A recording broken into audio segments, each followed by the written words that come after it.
국빈급 특급 대우에 굳어버린 신태용. 신태용에 감동한 대통령의 엄청난 결정. 지금부터 전례 없는 대우를 약속하지요. 기적의 사나이, 신태용 인도네시아 축구 대표팀 감독, 54위 위대한 도전은 아직 끝나지 않았다. 인도네시아 23세 이하, U23 대표팀은 29일 오후 11시 이하 한국 시각, 카타르 도하의 압둘라 빈 칼리파 스타디움에서 우즈베키스탄과 2024년 아시아 축구연맹 U23 아시안컵 겸 파리올림픽 아시아 최종 예선 준결승전을 치른다. 신 감독과 아이들은 이번 대회에서 기적을 써내려가고 있다. 인도네시아는 조별리그 A조 첫 경기서 홈팀 카타르에 0대2로 패했다. 당시 인도네시아는 선수 2명이 퇴장당했다. 경기 뒤 신 감독이 따져보면 석연찮은 심판 판정이 너무 많았다. 이건 축구 경기가 아니라 코미디쇼 라고 작심 비판했다. 첫 판에서 패하며 벼랑 끝에 놓인 인도네시아는 2차전에서 우승후보 호주를 1대0로 잡고 기사회생했다. 최종전에선 요르단을 4대1로 완파, 8강에 진출했다.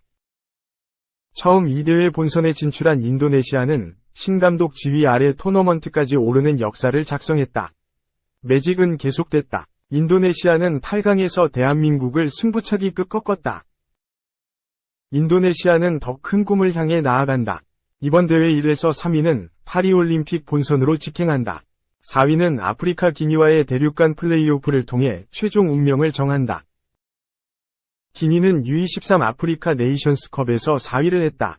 인도네시아 남자 축구가 마지막으로 올림픽 본선에 오른 건 무려 68년 전이다.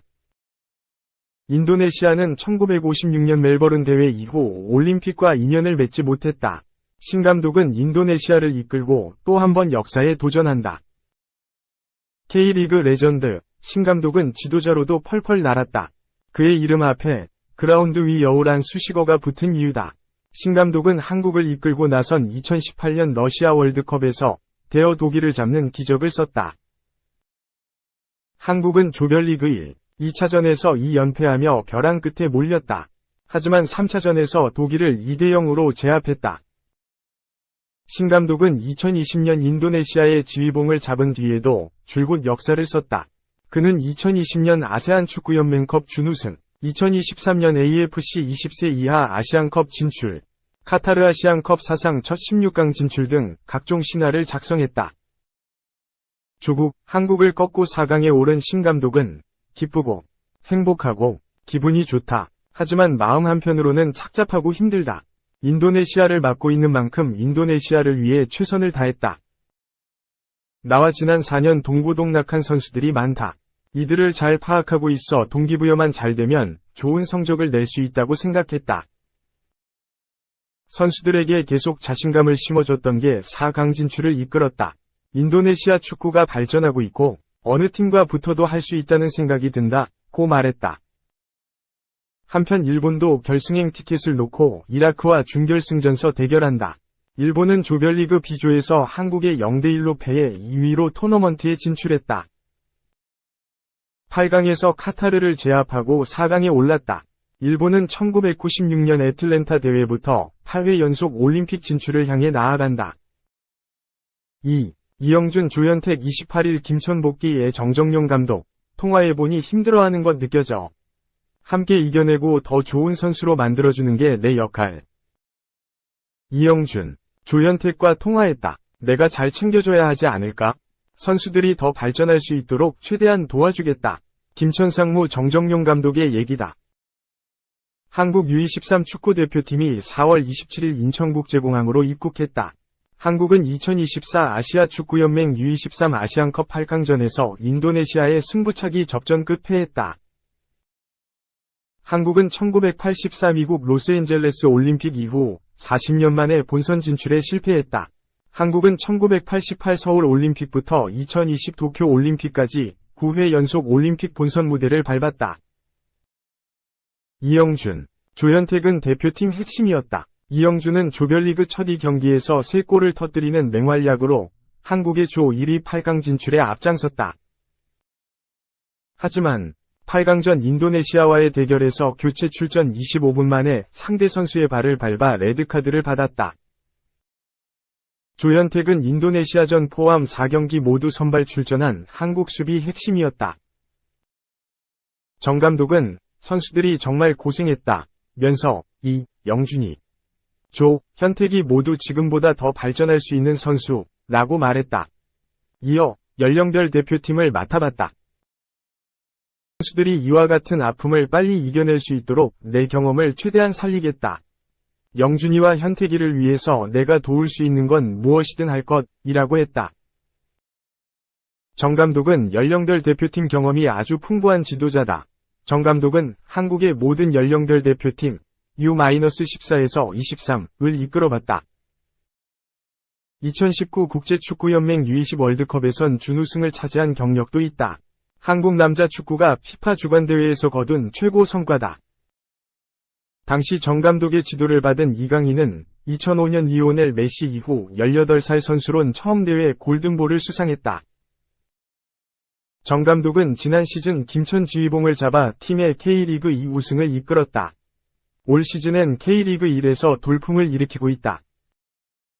김천은 올 시즌 K리그 1구 경기에서 6승 1무 2패, 승점 19점을 기록하며 단독 선두에 올라있다.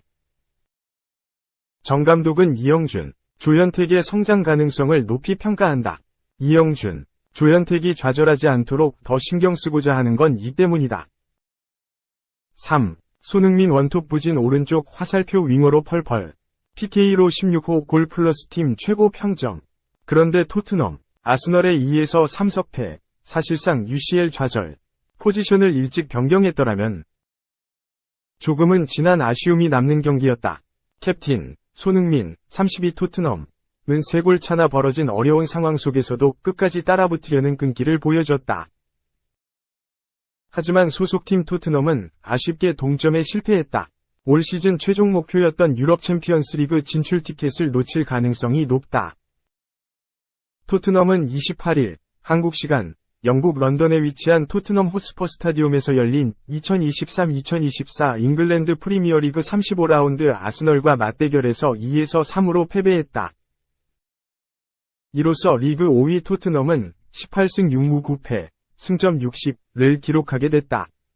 4위 아스톤 빌라는 같은 라운드에서 첼시와 2에서 2로 비겨 20승 7무 8패, 승점 67가 됐다.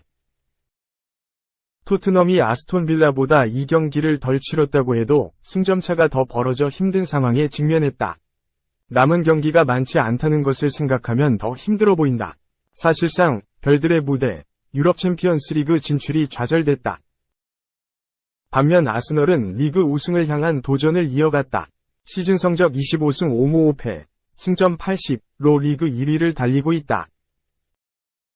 2위 맨체스터 시티, 24승 7무 3패 승점 79가 아스널보다 한 경기 덜 치렀다.